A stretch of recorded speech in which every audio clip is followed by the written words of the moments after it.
Boy, anong lugar to, boy? Grabe, ang ganda naman dito. Pasakaw, mainit. Sa Balogo. Ah, si Joseph.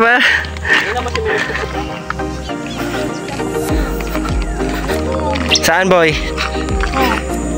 Man, nagpupukot. Hindi nakasakay pa, oh. Nakairigda. Bay manang. Nagdadakop sila. Nagdadakop sila sinda isda. May isda nandiyan, doy? Takulon. Ay, dakulon ng isda diya.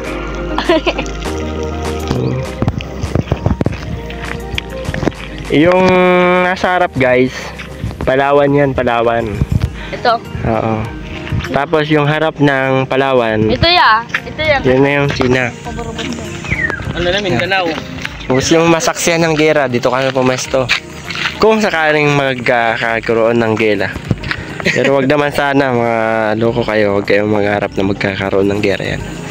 Napakatahimik ng karagatan. Gagambalain nyo. Ano ba?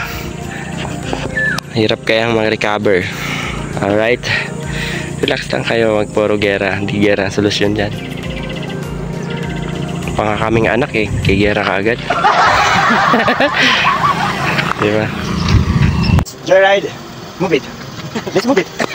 Dito mainit beach resort. Andun sa baba. Ayun, nakikita niyo yung baba na yun. Sa may baba. Ayan, sa gilid. Yan, beach yan. Tama? Ayan, beach yan. Yan. Yung sa taas. Ang ganda pala dito. Oh, West Philippine Sea.